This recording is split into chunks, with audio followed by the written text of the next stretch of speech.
Al-Ghazali of Persia. The words used to denote states in Sufism are mere approximations. Kalabadi. While the Normans were consolidating their domains in Britain and Sicily, and the flow of Saracenic knowledge to the west was increasing through Arabized Spain and Italy, the empire of Islam was less than 500 years old.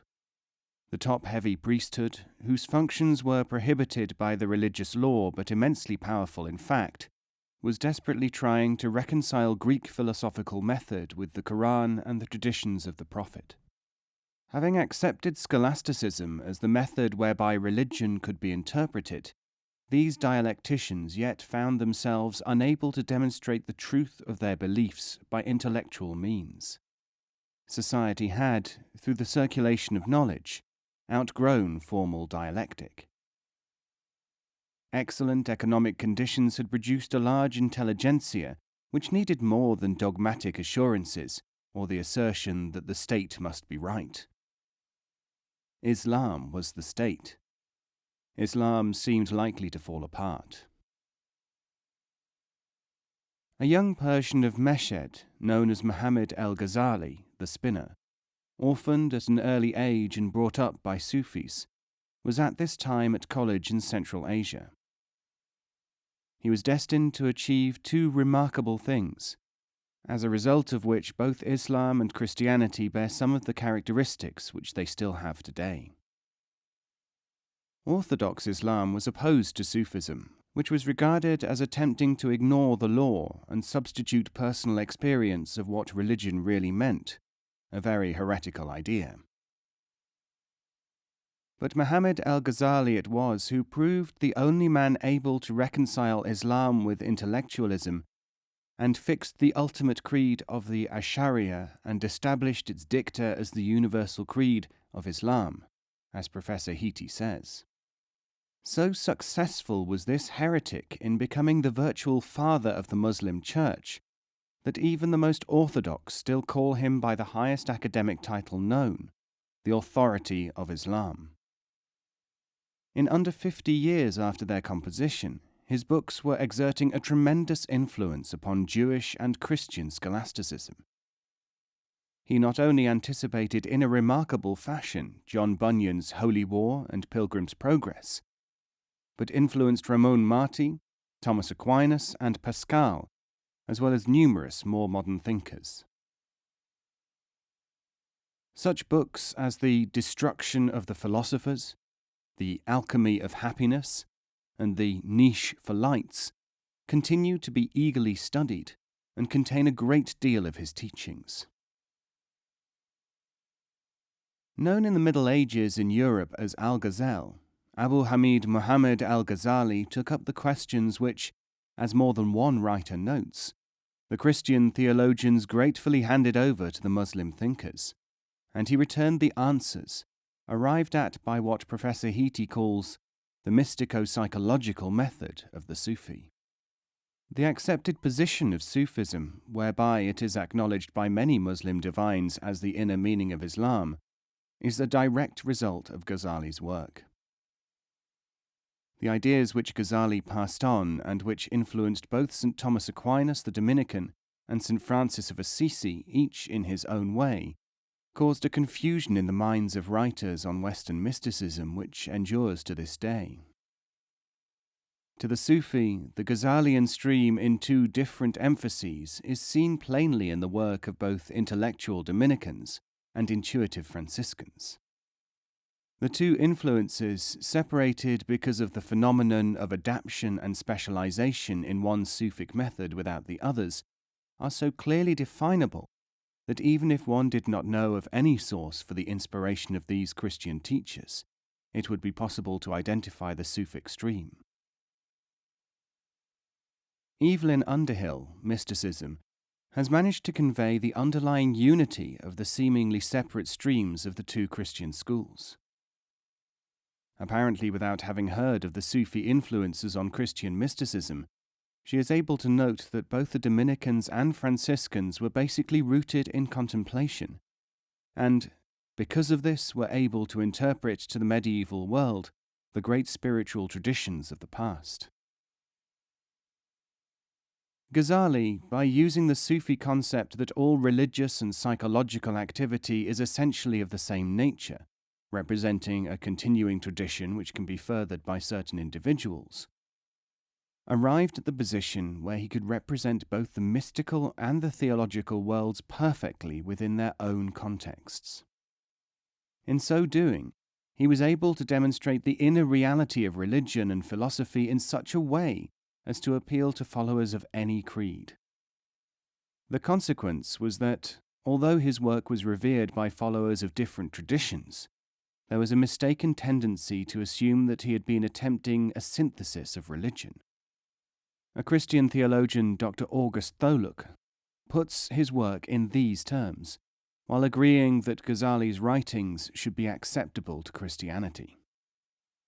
Tholuck's remarks on this subject are well worth noting, for they give an excellent example of the elephant in the dark form of thinker, who cannot believe in a single source for all genuine metaphysical teaching, and must try to account for the ingredients in any new appearance of a teacher. All that is good, worthy, and sublime, which his great soul had compassed, he bestowed upon Mohammedanism, and he adorned the doctrines of the Quran with so much piety and learning that in the form given them by him they seem, in my opinion, worthy of the assent of Christians.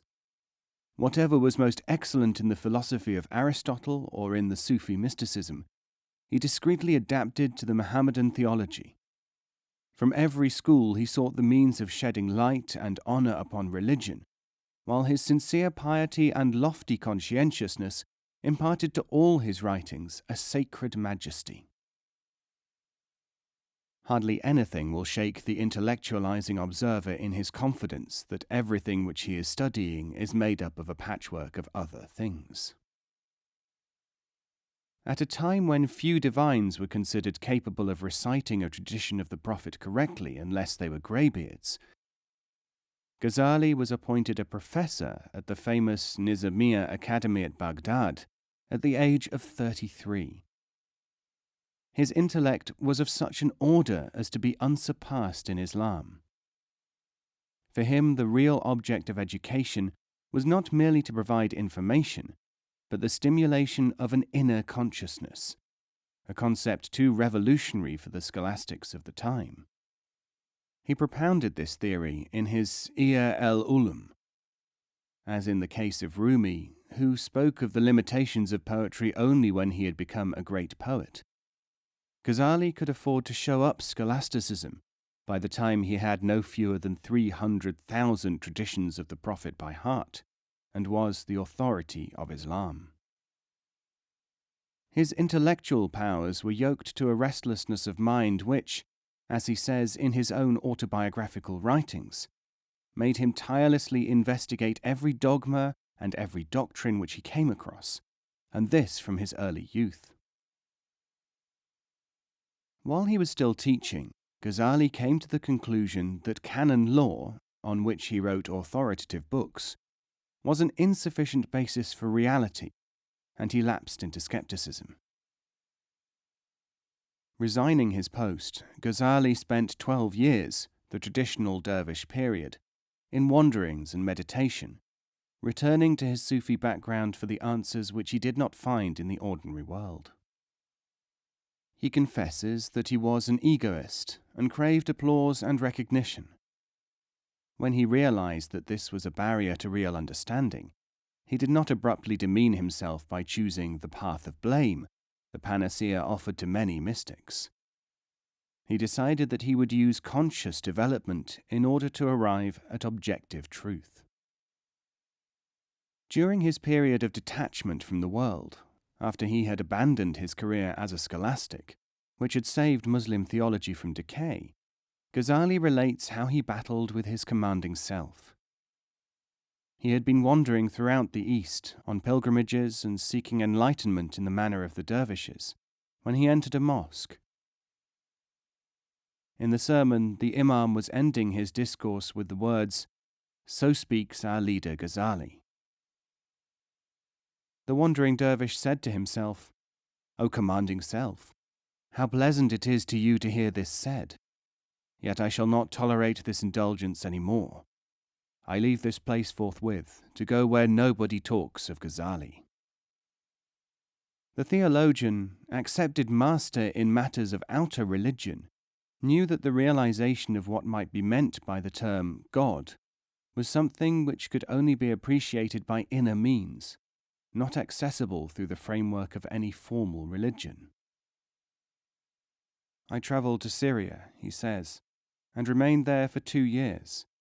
I had no other objective than that of seeking solitariness, overcoming selfishness, fighting passions, trying to make clear my soul, to complete my character."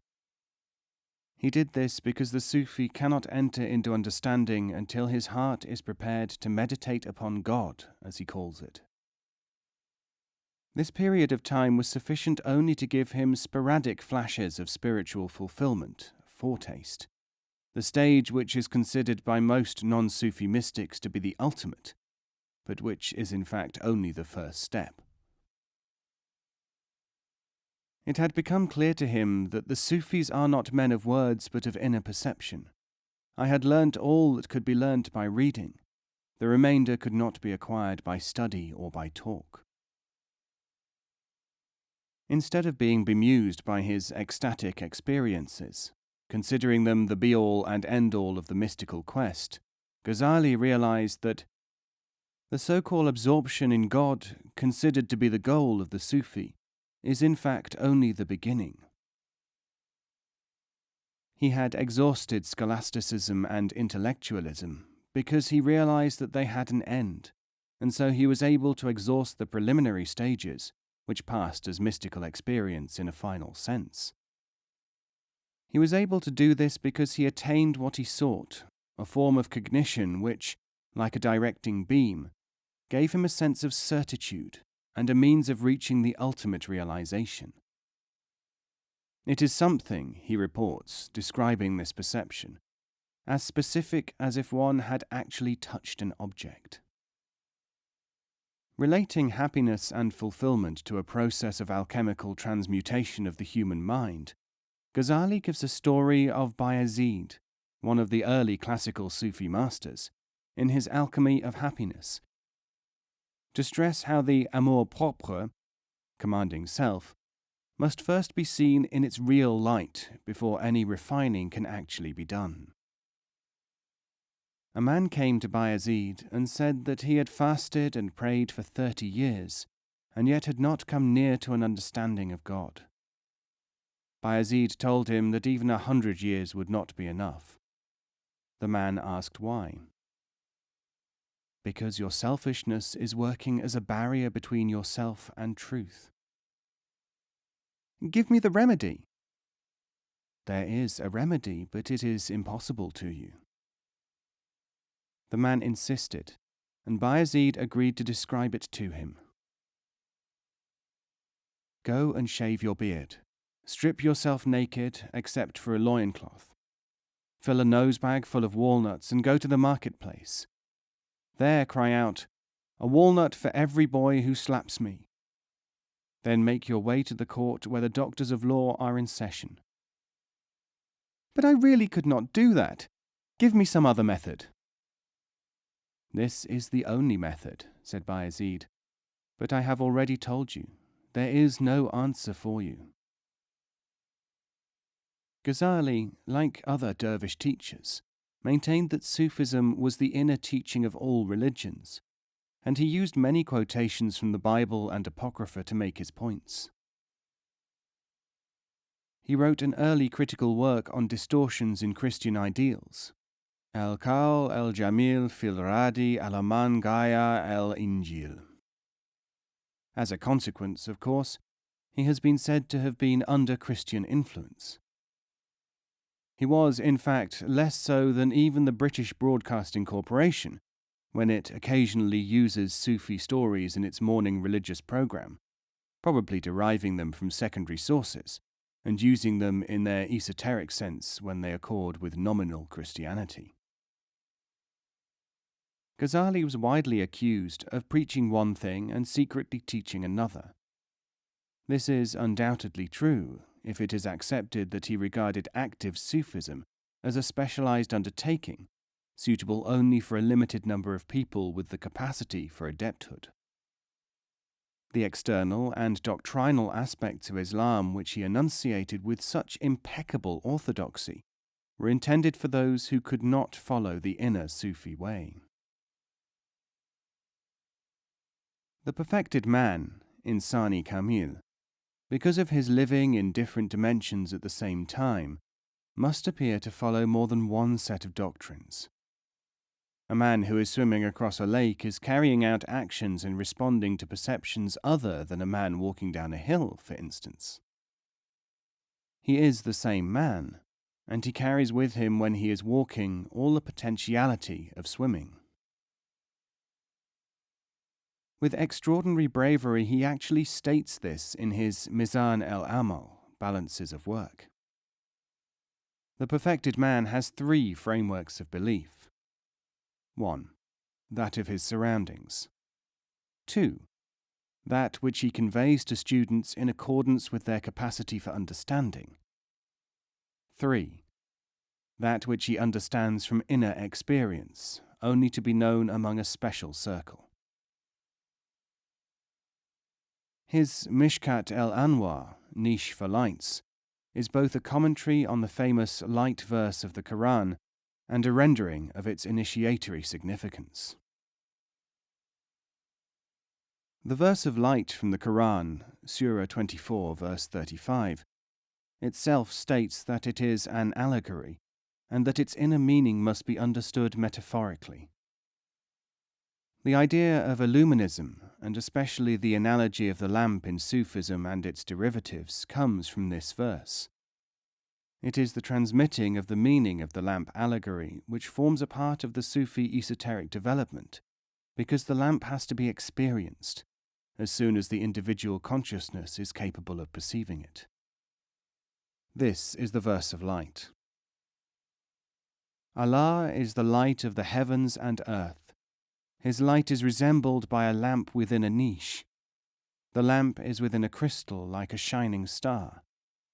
It is lit from a blessed olive tree, not of the east or the west. Of it the oil itself nearly shines without the effect of any fire. Light upon light. This mystical passage gives the essence of Sufism and conceals the nature of the cognition of the extra dimensions of the human consciousness, which comes beyond the intellect. It is the subject of the great Ghazali's Niche for Lights, a Sufi classic. He explains that everything has an outward and an inward significance.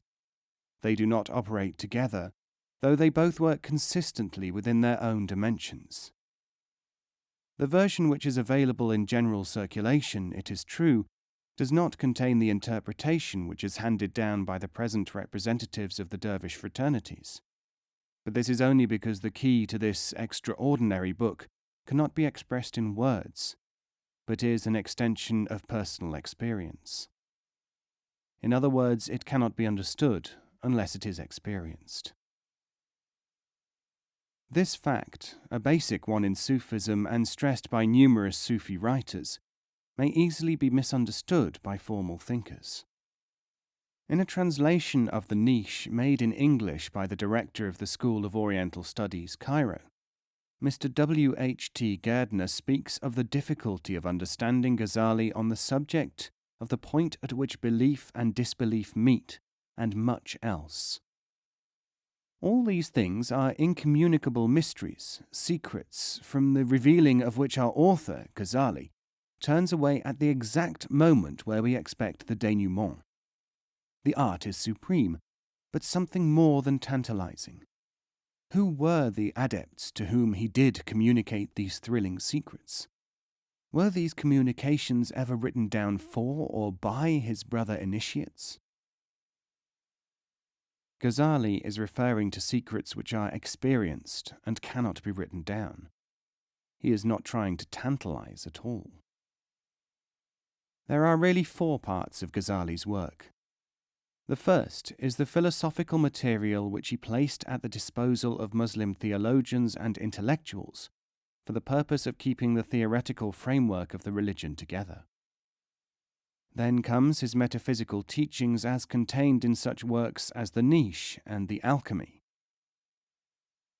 Afterward, there are the meanings which are concealed in an enciphered form in his writings. Finally, there is the teaching which extends from an understanding of the last two, which is partly transmitted orally and partly accessible to those who have followed correctly his mystical works and experiences. Like all the classical dervishes, Ghazali made use of poetic symbolism and encipherment. His surname, chosen by himself, is generally rendered Al-Ghazali.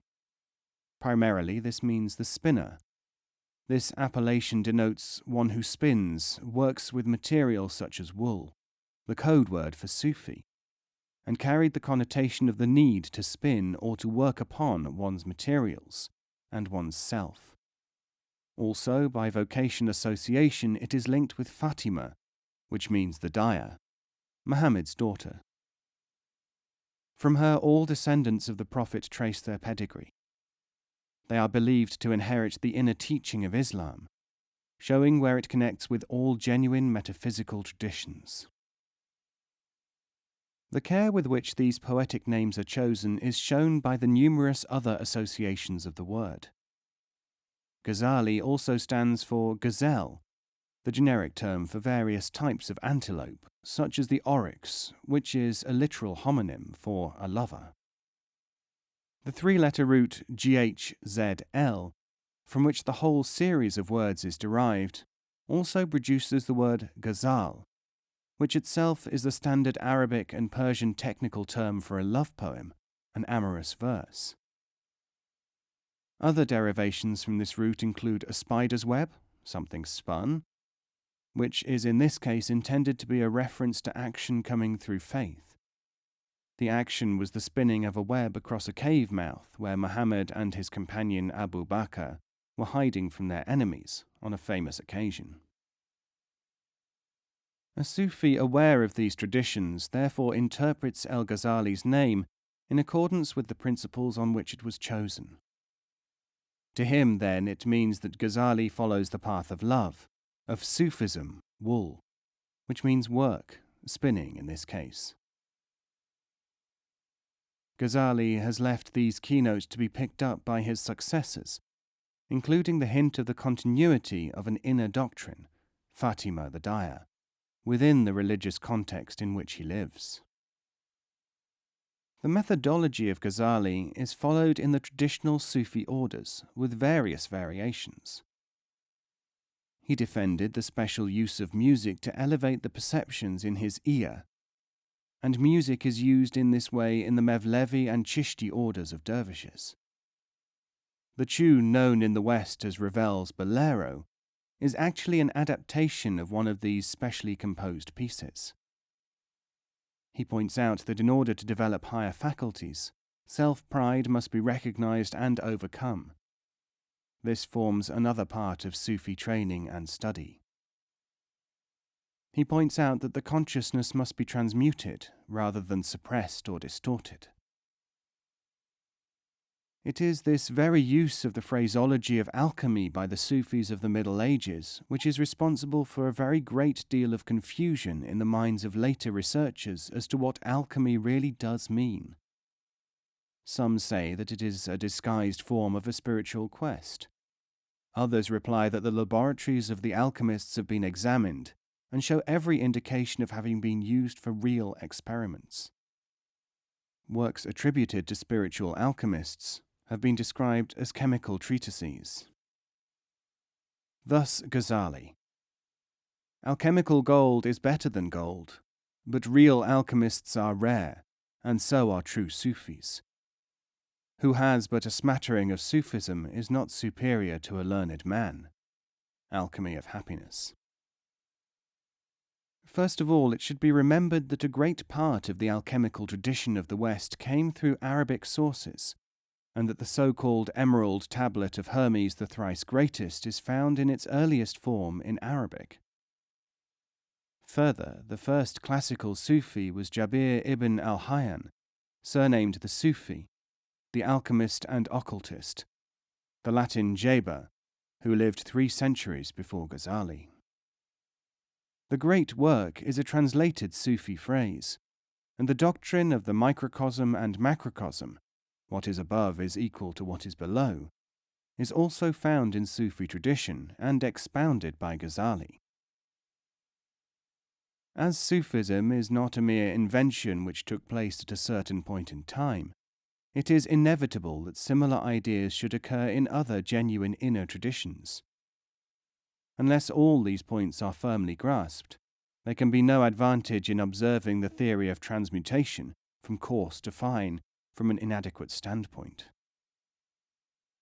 Ghazali's revival of religious sciences was publicly burnt in Muslim Spain before he had become the greatest religious authority in Islam, because it contained such statements as, "The question of divine knowledge is so deep that it is really known only to those who have it.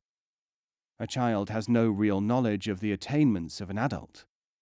An ordinary adult cannot understand the attainments of a learned man.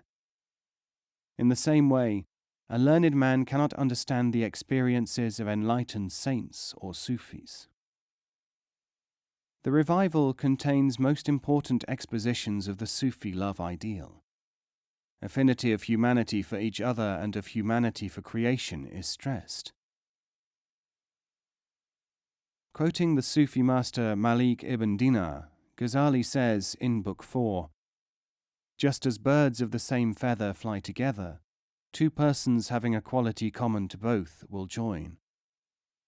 Sayyid Nawab Ali's version, Some Moral and Religious Teachings of Al-Ghazali, Lahore, 1960, page 109.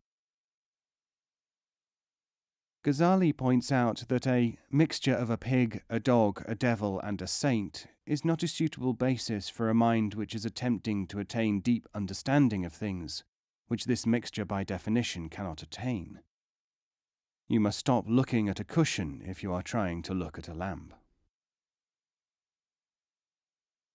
The way in which the unholy mixture is corrected, the method whereby the mirror is aligned in order to reflect properly, must be known and must be practiced. This is the knowledge and the practice which is the result of the Sufi specialization. The specialized techniques of Sufism for arriving at the ability to learn and the learning itself, as well as the wisdom which is ultimately attained, are the result of the correct approach. There are many degrees of knowledge, Ghazali stresses.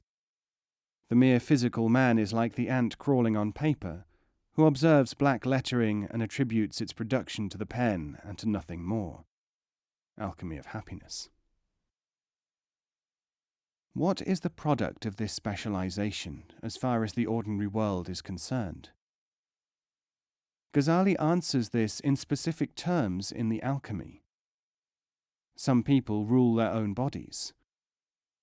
Those individuals who reach a certain height of power rule their own bodies, and those of others as well.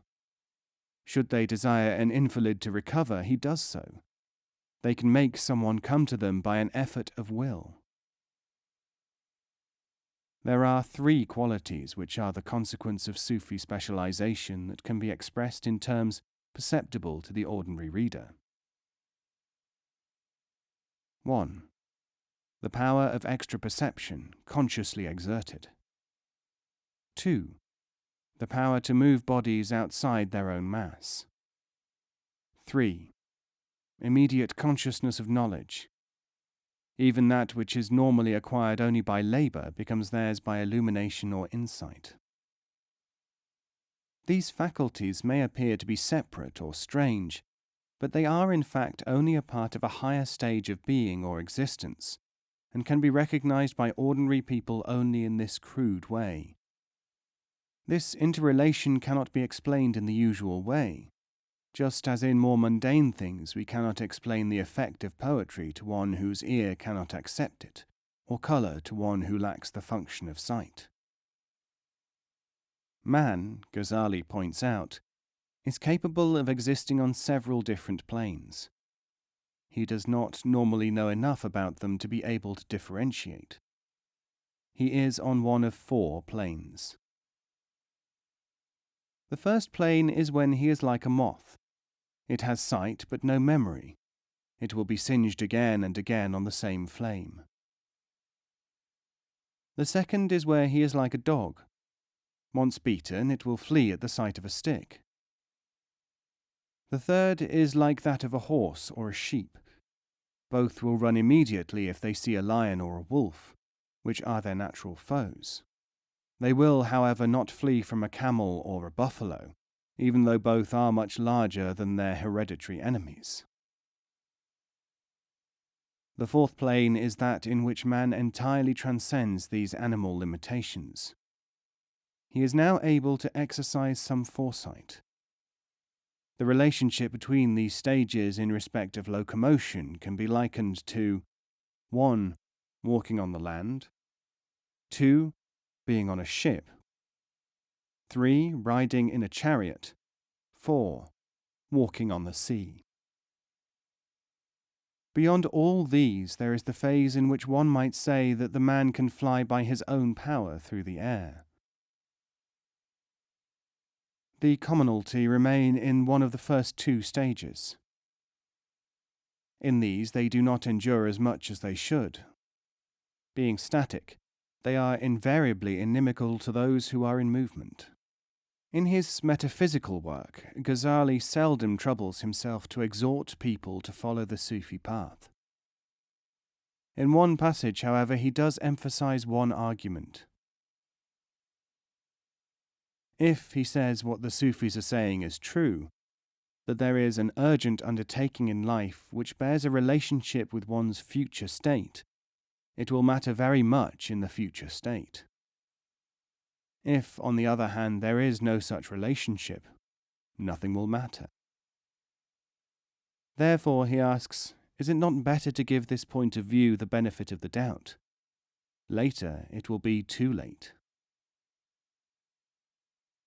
Ghazali next turns in his Alchemy to the question of music in its psychological aspects. He notes the mechanism whereby music and dancing can be used for excitatory purposes. Music can be a method for producing emotional effect. He maintains, however, that there is an innocent function of music, in which it does not produce the pseudo-religious sentiments used by undiscriminating cults. The Sufi use of music is different from the emotional use. Before a Sufi can participate in musical activities, including listening to music, it must be established by his director as to whether he will benefit correctly from the experience.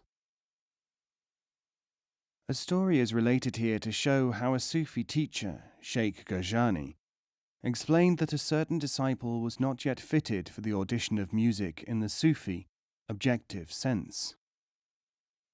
In response to his request, the Sheikh said, "Fast for a week, have delicious food cooked for you. If you then still prefer musical movement, take part in it." Participation in music and dancing under any other circumstances is, says Ghazali, not only forbidden, it is actually harmful to the aspirant. Modern psychology has not yet realized that there is a special function of sound for elevating consciousness. The reality of the true state of Sufi experience is very difficult to grasp for the outsider, because he is accustomed to thinking in terms which are different from this state. Allowances must be made for him, Ghazali says, because he is unaware of what these states are. It is like a blind man trying to understand the experience of seeing green herbage or running water. At best, the outsider can only relate the experience which is reported to him in terms of his own experiences, sensual, orgiastic, emotional. Yet a wise man will not deny such states simply because he has not experienced them, because this form of opinion forming is disastrously foolish. The deist view of the so-called mystical experience, which carries no superior knowledge but is merely a form of auto-intoxication, is not the one which Ghazali is trying to portray. Still less is he inclined to accept the contention that there is any sort of a descent of deity into man. The whole reportage is vitiated, and may even be voided, by the attempt to transpose it into a vehicle, words, which will not adequately convey it. A Sufi commentator on Ghazali notes that things which are comprehensive experiences cannot be penned by a mumbling wordsmith, any more than he himself would accept a paper copy of a fruit as edible or nutritious. The intellectual or externalist attempt to understand something vicariously, to force into a word pattern something which is beyond it, is like someone who, seeing his face in a mirror, imagines that his face has in some way become imprisoned in a mirror. In dervish meetings, there are examples of ecstatic convulsions and other signs of false experience or states. Once, Ghazali recalls, the great Sheikh Junaid reprimanded a youth who fell into frenzy at a Sufi meeting. "Never do that again or leave my company," Junaid told him. Sufi belief is that outward evidences like this of supposedly inner changes are counterfeit or merely emotional. True experience carries no physical concomitant of this kind, whether it be speaking in tongues or rolling on the floor. The illustrious Mahmud Shabistari, in his Secret Garden, comments, "If thou know not these states, pass on, nor join the infidel in ignorant counterfeit, but all learn not the secrets of the way."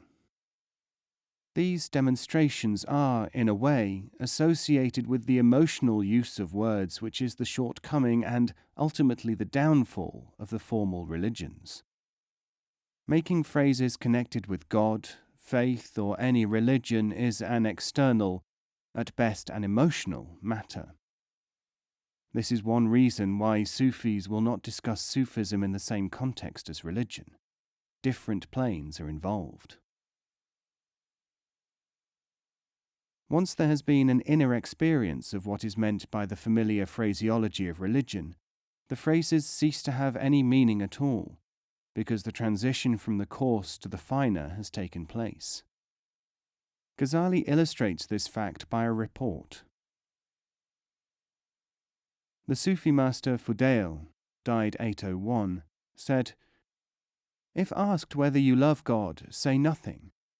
This is because if you say, 'I do not love God,' you are an unbeliever.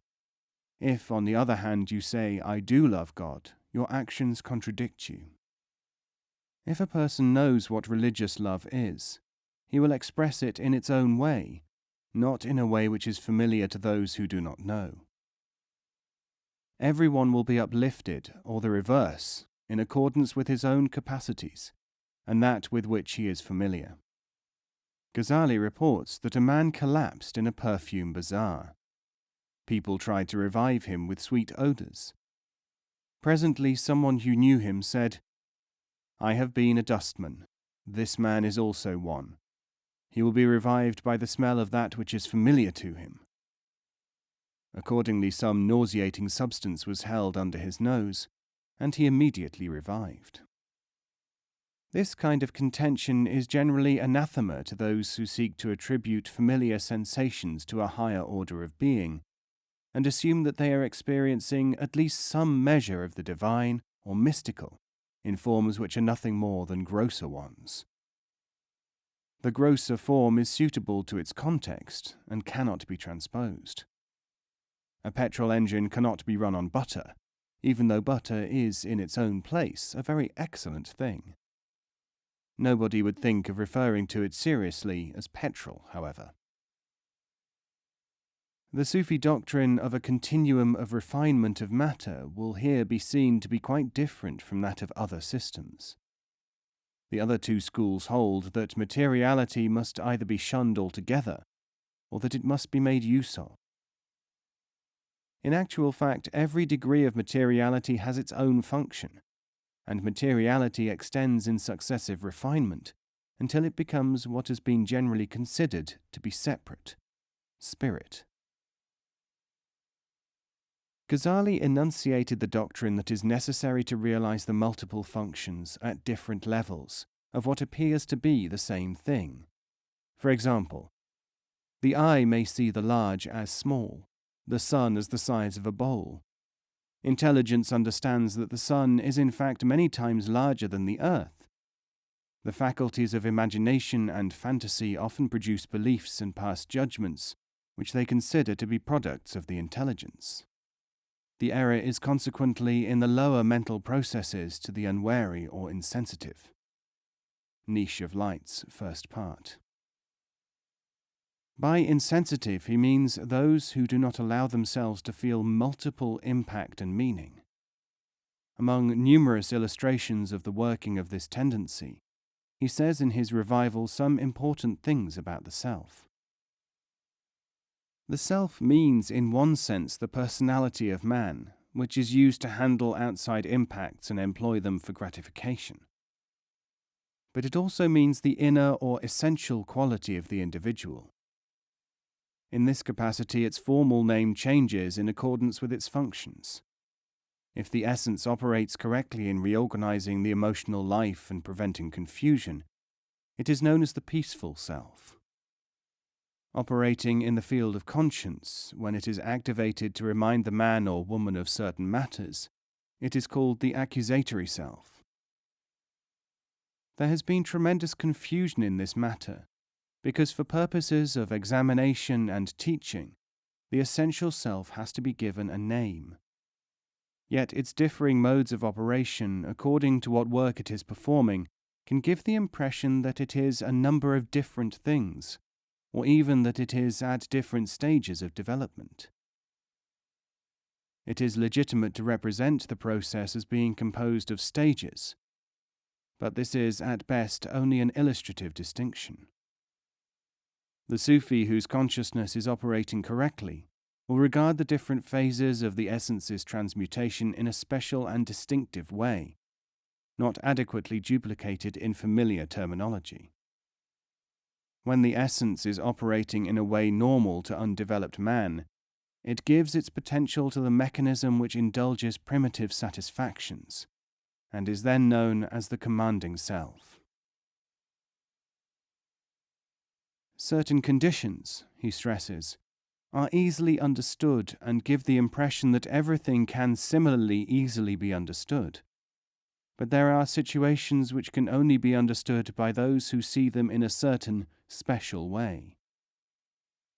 The ignorance of this mechanism gives rise to the common fault of assuming a uniformity in events. In common with other Sufi teachers, Ghazali finds that he has to repeat his argument in different forms as his text demands it. This is partly because the Sufi method may require the same standpoint to be taken up in different sets of ideas. It is also because, as is so often seen in study groups, people may give lip service to an important contention, yet not be permeated with it. The contention may actually operate as a dynamic force within the mind of the student. In many cases, because he is accustomed to being conditioned or trained, the student will accept a contention as a conditioning. The result of this will be that he merely thinks that he has absorbed it, because he responds in a predictable way whenever a certain stimulus of contention is applied to him. Such conditioning, if it has taken place, must be broken before the Sufi effect can manifest itself. The misunderstanding involved in the use of the terms Son of God, attributed to Jesus, and I am the truth, said by the Sufi Al-Hallaj, is due entirely to this question. The attempt to express a certain relationship in language not prepared for it causes the expression to be misunderstood. Hussein ibn Mansur al-Hallaj is the great martyr of the Sufis. Like many adepts, he took as his surname a vocational name, Hallaj, the wool carder or cotton dresser, which has caused most commentators to assume that this was his trade or that of his family. The cloaking of Sufi groups and their assemblies within the cover of guild organization is one of the reasons for the choice. Ghazali the spinner and Attar the chemist are other examples. But Sufis always chose vocational names which could be, by double meaning, associated with their Sufic commitment. Hallaj is chosen because of the association of wool, Suf, with the vocation, and also because an alternative meaning for the HLJ root in Arabic is either to walk slowly or to let forth lightning. Although known popularly as Mansur, this was actually the name of his father, a former Magian. He was executed in 922 for saying such things as, "I am the truth, Ana el-Haq," and refusing to recant, thus uttering the ultimate blasphemy. He was alleged to be an alchemist, like many Sufis, and extant hostile literature paints him as a wily pretender. For the Sufis, some of the greatest of whom were his friends and contemporaries, he is one of their greatest masters. He held secret meetings at his house, and became very powerful through his teaching and by performing miracles. He was, in short, a political threat. He taught that Sufism was the internal truth of all true religion, and because he emphasized the importance of Jesus as a Sufi teacher, he was accused by fanatics of being a secret Christian. One of the counts against him was that he had a number of books, wonderfully embellished and decorated. His assertion that the Mecca pilgrimage could be performed anywhere by making suitable dedications and preparations was considered to be impossibly heretical. Hujwiri, Revelation of the Veiled, authoritatively defends Hallaj on the grounds that things done or said by Sufis are not to be interpreted by lower criteria. The attempt to express reality, he says, in ordinary terms, is an impossibility. Similarly, the attempt will not create the meaning. On Tuesday, March 26, 922, Hallaj walked to the place of his execution, condemned by the Inquisition of the Caliph el-Muqtadir. He was tortured and dismembered, but showed no fear. This was his last public prayer while he could still speak. O Lord, make me grateful for the barakah which I have been given in being allowed to know what others do not know. Divine mysteries which are unlawful to others have become thus lawful to me. Forgive and have mercy upon these thy servants assembled here for the purpose of killing me. For had thou revealed to them what thou hast revealed to me, they would not act thus. The individual, Ghazali says in the Revival, may pass through stages of interior development analogous to those of human growing up. This gradual development causes his experiences to take different forms. Hence, a Sufi may not need a certain physical experience, because his development has substituted a capacity for a more coherent, better experience. Every stage of life, for example, is marked by a fresh kind of enjoyment. Children like playing, and have no conception of the pleasures of marriage, which they will develop the capacity for later.